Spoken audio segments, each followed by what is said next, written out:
জানো তো আজ সকাল থেকে মনটা ভালো লাগছে না, শুধুমাত্র এই ওয়েদারটার জন্য। সকাল থেকেই যেন মন খারাপ করে বসে আছে এই মেঘটা। কিছুদিন ঠিক রোদ উঠলো, আবার সে একই রকম বৃষ্টি। তো চলো এভাবে দিনটাকে শুরু করা যাক। গুড মর্নিং এবং ওয়েলকাম টু মাই চ্যানেল।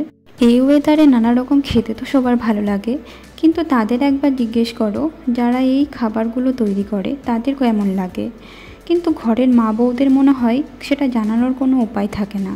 তাই সকাল থেকেই লেগে পড়েছি বাড়ির সবার কেয়ারে। বাবুর জন্য আজ একটু অন্যরকম ব্রেকফাস্ট, ডিম দিয়ে রুটি করে দিচ্ছি। সাধারণত আমরা যেরকম রোল খাই, যেটা আমাদের জন্য আনহেলদি হয়, তবে আমি চেষ্টা করেছি ওর জন্য একটু হেলদি কিছু করার। তো বাটার দিয়ে ডিমটাকে হালকা ফ্রাই করে চেষ্টা করেছি যে রুটিটা করা ছিল সেই রুটিটা দিয়ে ওকে রোলের মতো করে খাওয়ানোর। আচ্ছা, এতদিন তোমাদেরকে বলা হয়নি, আমরা ওকে বাবু বলি ঠিক কথা, কিন্তু ওর নাম হচ্ছে শ্রীনি। ওকে আমরা ভালোবেসে বাবু বলেই ডাকি। তো যাই হোক, ওকে খাবারটা খাইয়ে এবার আমি চললাম আমাদের জন্য ব্রেকফাস্ট রেডি করতে। তো আজ আমাদের জন্য বানিয়ে নিয়েছিলাম ব্রেড টোস্ট, তবে সেটা আমার স্টাইলে। চেষ্টা করেছিলাম অন্য কিছু নতুনত্ব দিয়ে, সবসময় সিম্পল করলে ভালো লাগে না। তো তোমরা কে কীভাবে ব্রেড টোস্ট বানাও সেটা অবশ্যই শেয়ার করবে। আমি চেষ্টা করব তোমাদের মতো করার পরের বার। সবসময় যেহেতু একই রকম ভালো লাগে না, তাই তোমরাও শেয়ার করবে তোমরা কিভাবে বানাও। কিছুই না, নতুনত্ব বলতে আজ আমি শুধু একটু বাটার এবং চিজের ব্যবহার করেছি, যেটা সাধারণত সবসময় করে থাকি না, কারণ চিজ এবং বাটার দুটোই ঘরে সবসময় থাকে না। তো সেভাবেই নতুনত্ব হয়েছে, আর কিছুই না। আমার ব্রেড টোস্ট বানানোর পর আমরা টিফিনটা করে নিই এবং চলে যাই বাবু কী করছে সেটা দেখতে। আমাদের অনুপস্থিতিতেও কী করে বেড়াচ্ছে, তোমরাই দেখতে থাকো। কি করলাম?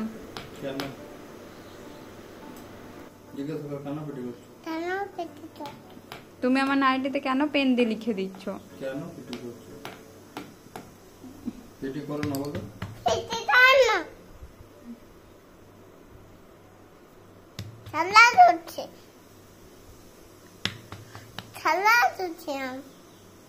তো দেখলে এক মুহূর্ত চোখের আড়াল করা যায় না। চোখের আড়াল হলেই জানি যে নিশ্চয়ই কিছু না কিছু দুষ্টুমি করছে।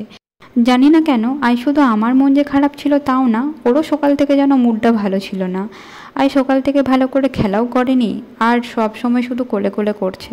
তো ওর বাবা ডিউটি যাওয়ার পরে ওকে কোলে নিয়ে শুরু করলাম রান্না বান্নার কাজ করা। ও একটু বড় হয়ে যাওয়ার পর আর ওকে কোলে নিয়ে রান্না করতে পারি না।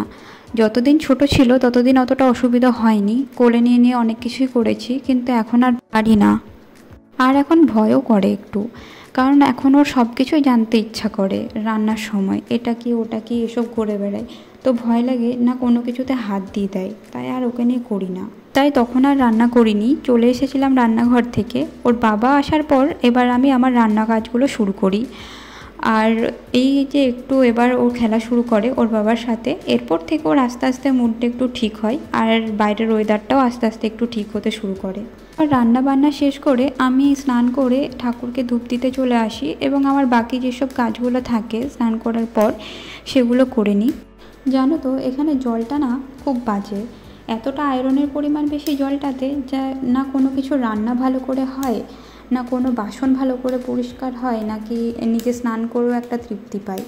যার জন্যই এখন আর কোয়ার্টারের জলগুলো খাবার বা রান্না করার জন্য ইউজ করি না, বাইরের থেকে জল আনা করাই। সোমবার যখন মাথায় স্নান করেছিলাম এখানকার জলে এত পরিমাণে চুল উঠেছিল যে আর ভয়ে তারপর থেকে মাথায় ভালো করে স্নানই করতে পারিনি।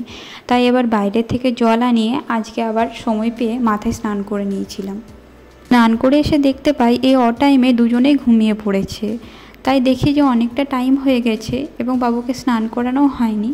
তাই নিজের সমস্ত কিছু রেডি হয়ে খাবার টাবার সব কিছু রেডি করে ওকে স্নান করিয়ে চলে গেলাম বাবুর খাবার জোগাড় করতে।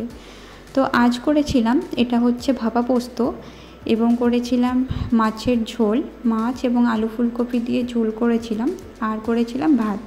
খাবার খেয়ে আমরা চলে গেছিলাম একটু রেস্ট করতে, যেহেতু দুপুরে বাবু আগেই ঘুমিয়ে নিয়েছে তাই আজকে আর ঘুমোয়নি। আজ আমি একটু রেস্ট করছিলাম আর ও বসে বসে খেলা করছিল নিজেই। এরপর বিকেলে ঘুম থেকে উঠে চলে গেছিলাম মুড ফ্রেশ করতে ছাদে, এবং আমি একটু পরে যাওয়াতে দেখতে পাই যে ও কী করে আগে আগে যে বালি ঘেটেছে দেখো কত। আমি বিকেলেই ফ্রেশ করে ওকে ওপরে পাঠালাম, ও বালি ঘেটে যখন আমি জিজ্ঞাসা করছি কি করছো, ও উত্তর না দিয়ে বারবার বলছে শুধু হাতটা ধুয়ে দিতে। কি ঘেটেছো বলো, পরে ধুয়ে দেবো, আগে বলো কি ঘেটেছো, কি করেছো দেখি, হাতগুলো দেখি। তোমাকে আমি বারণ করেছি না হাতে বালি ঘাটবে না। যখন নোংরা করে নিয়েছে তখন ওকে আরেকটু খেলতে দিয়ে দিয়েছি। এরপর আমরা একটু চা খেয়ে নিয়েছিলাম পাহাড়ের দৃশ্য দেখতে দেখতে। তারপর বাড়ি এসে ওকে পড়তে বসাই।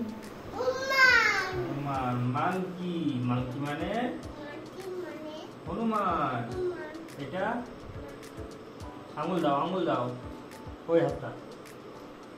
এটা কি, এটা কি বলো? হাম্মা না, গরু বলতে হবে। গরু, কাও, কাও মানে গরু।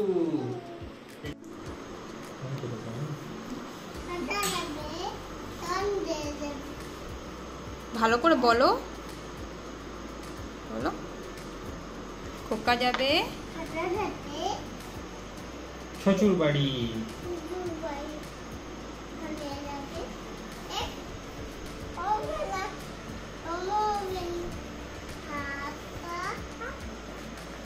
তাই তাই,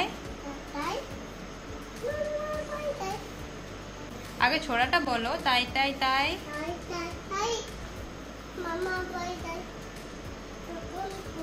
মামার বাড়ি ভারী মজা। এখন কখন কখন গেছে সাত্রিকাকে, কি সাত্রিকাকে দাঁড়বাই। কখন রে তুই? ওর বাবাকে কিছুক্ষণ পড়াতে বলি, তার মধ্যে আমি আটা মেখে নিয়েছিলাম এবং আটা মেখে নেওয়ার পরে আমি চলে গেছিলাম ওকে বাকি কিছু পড়িয়ে নিতে। যদিও পড়াটাকে এনজয় করে, জোর করে ওকে পড়ানো হয় না, ও যতটা নিজে পড়তে পছন্দ করে ততটাই পড়ানো হয়, শুধু অভ্যাসটা তৈরি করার জন্য, আর কিছুই নয়। এরপর চলে গেছিলাম আমি রাতের খাবার তৈরি করতে। আজ একটু অন্যরকম, সোয়াবিন দিয়ে রুটি করছি।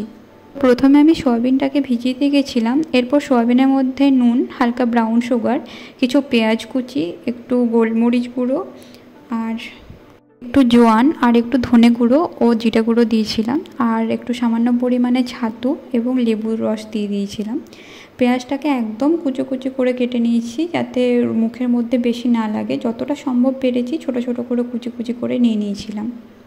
জানো তো, চেষ্টা করি বাবুকে নানা রকম খাবার দেওয়ার, প্রতিদিন সম্ভব হয়ে ওঠে না সব সময়, কিন্তু মাঝে মাঝে চেষ্টা করি ওর খাবারটা একটু চেঞ্জ করে দেওয়ার। তো আজকে সেরকম একটু চেষ্টা করেছি। সকাল থেকে ওর খাবারের রুটিনটা আজ অনেকটাই চেঞ্জ হয়েছে, শুধু ভাতটা ছাড়া বাকি সব কিছুই ওকে নতুনত্ব দিয়েছি। যেরকম ডিম দিয়ে রুটিটা ও প্রথম খেলো, ওকে ডিম ভাজাটা কম দিই, ডিম সেদ্ধটাকে বেশি প্রেফার করি ওর জন্য। আর আজকে রাতের রুটিটাও প্রথমবার ও খেলো, রাতের রুটিটাও ওর জন্য প্রথম করা হয়েছিল। এটা ওর জন্যই বিশেষ করে নতুন নতুন ট্রাই করতে হয় আমাদেরকে এখন। তো পুরটা রেডি করে নিয়েছি। পুরটা রেডি করে লেচির মধ্যে পুরগুলো ভরে নিই। লেচিগুলো একটু বড় বড় রেখেছিলাম অন্য দিনের তুলনায়, যাতে একটু মোটা হয়, কারণ পাতলা হলে আবার বেরিয়ে যেতে পারে। তাই এরপর বাবুর খাবারটা আগে করে নিই, কারণ ওর এবার খাবার খাওয়ার সময় হয়ে গেছে, খিদে পেয়ে যাবে ওর, তাই ওরটা আগে সেঁকে নিই। সেঁকে নিয়েছিলাম দেশি ঘি দিয়ে, যেটা সাধারণত আমরা ঘরেই তৈরি করে থাকি, তাই ওকে কেনা বাটার বা কেনা ঘি এগুলো দেওয়ার দরকার পড়ে না, যেহেতু ঘরে যখন বানানো ঘি রয়েছে শুদ্ধ একটা ঘি, সেক্ষেত্রে বাজারের কেনাগুলো দরকার পড়ে না। তো হালকা সেঁকে নিয়েছি এবং খুব সামান্য পরিমাণে ঘি দিয়ে ওরটা একটু ভাজা ভাজা করে নিয়েছি। এবং আমি যতক্ষণ আমাদের খাবার তৈরি করছি ততক্ষণ ওর বাবাকে দিয়ে দিয়েছিলাম ওকে খাওয়ানোর জন্য, কারণ ওর সময়টা পেরিয়ে যাচ্ছে, আর ও তো এক জায়গায় খাবার খেতেই পারে না, এত দুষ্টুমি করে। যাই হোক, বেঁচে যাওয়া যে সোয়াবিনের পুরটা ছিল সেটাতে আমি 3টে কাটলেট বানিয়ে নিয়েছি ও আমাদের খাবারটা রেডি করে নিয়েছি। আমরা খাবার খাওয়ার পর আমি ওকে রেডি করি ঘুম পাড়ানোর জন্য। ওর প্রতিদিনের মতো ওকে ব্রাশ করিয়ে নিই এবং ওকে একটু ইচিং পাউডার লাগিয়ে ওকে কাঁচা জামা কাপড় পরিয়ে নিই। ও রাত্রেবেলায় জামা কাপড় ছেড়ে কাঁচা জামা কাপড় পরে ঘুমোতে যায়। আর এখানে ওর কাণ্ড দেখো, আমার পাউডার লাগানোর পর নিজে কিভাবে নিজের পাউডার লাগাচ্ছে। চলো, ও ঘুম করতে চললো। আর আজকের এই ব্লগটা এখানেই শেষ করলাম। আজকে কেমন লাগলো আমার সারাটা দিন, সকাল থেকে রাত্রি পর্যন্ত আজকে পুরোটাই তোমাদের সাথে শেয়ার করলাম। আর ব্লগটা কেমন লাগলো অবশ্যই জানিও, ভালো লাগলে please like comment and subscribe share করে দিও। টাটা।